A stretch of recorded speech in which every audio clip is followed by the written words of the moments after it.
One, there were 166,518 registered voters in the county. Only 33,013 voted in a special election. That was 2 years ago.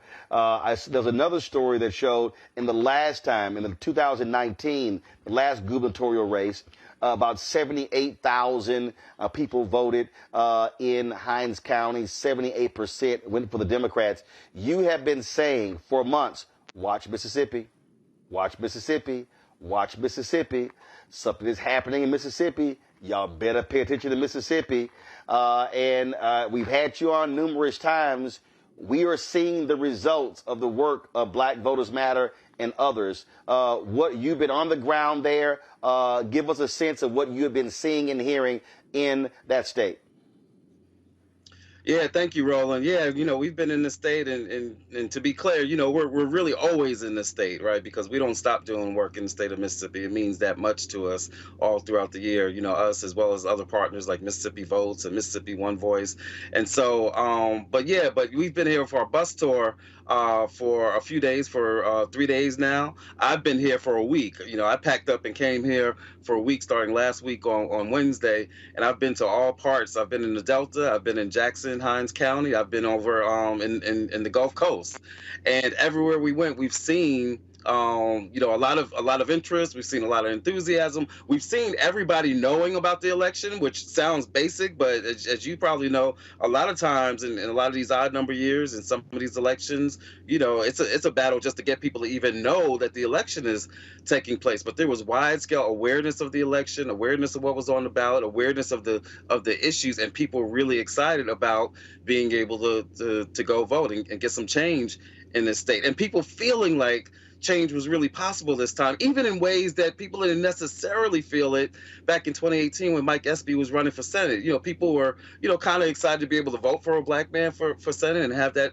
possibility. But I think that there was even more of a understanding that Black folks might be able to do something in the state that the state hasn't seen in a really long time. With that said, we've seen on the ground, we've seen polling places here in Hinds County that started off late, didn't have the machines or didn't have working machines early in the morning. We were at one place over in the Tougaloo community where they didn't have their polling machines working for like 2 hours, the first 2 hours of the day. We're also seeing other places that right now have run out of ballots. I'm hearing that it's like 9 precincts, again, in Hinds County, obviously where Jackson is, overwhelmingly Black county, having run out of ballots, which again tells you that turnout is exceeding what their expectations were. Tells you that, but it also tells you that maybe there was some shortchanging of Hinds County in terms of the ballots that were. So there's action being taken right now. Some of our partners have their staff attorneys that are looking at filing, motions to get hours extended at these places that either started late or that have run out of ballots. As I listen to you, talk about those past elections, you have a hugely unpopular governor in Republican Tate Reeves. He has flat out ignored Jackson, Mississippi. They have treated Jackson, Mississippi with great disrespect. He has even said, it's great when I don't have to spend any time in Jackson, Mississippi. And so he has fought Medicaid expansion. He all of a sudden now is trying to pay attention to the hospitals. But you also have a white Democrat in Brendan Presley who actually acted as if he cared about Black people.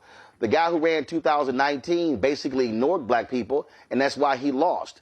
This is a different. This is a guy who went to HBCU homecomings, who was on these campuses, who actually went to significant places. It's a perfect example that other white Democrats, white conservative Democrats, should learn from. You cannot win in the South if you ignore Black people. You can have a shot if you activate Black people.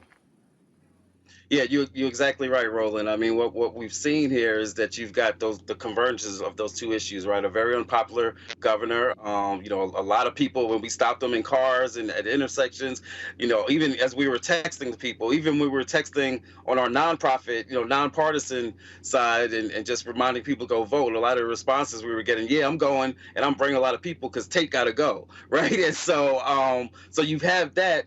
But to your point, you've also had somebody who had two things going for him. One, that he was reaching out to, that he did have Black folks that were speaking higher of him, that were in relationship with him for years, not like just recently, right? That, like you said, was going to Black communities, HBCUs, all of the places that you've got to go to, and so was actively trying to communicate with the Black community.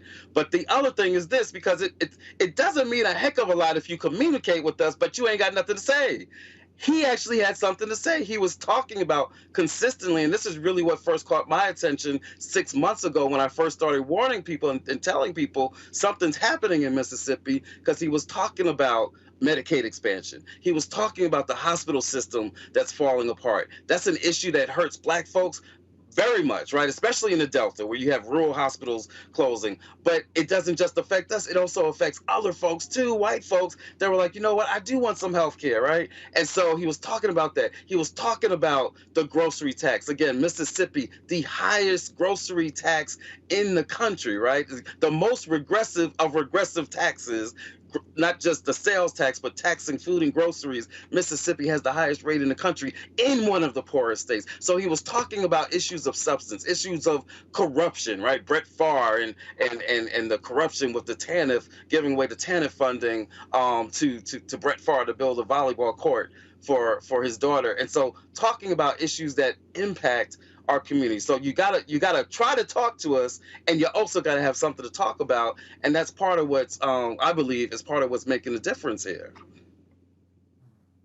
Indeed. I know look, y'all are busy workers, so we're going to let you go because I'm sure folks are calling y'all phones trying to get some help. Let's try to make sure that as many of our folks can vote as possible. Polls should be closing fairly soon, and so we'll be watching out for this vote count tonight. Cliff Albright, Black Voters Matter. We appreciate it. Thanks a lot.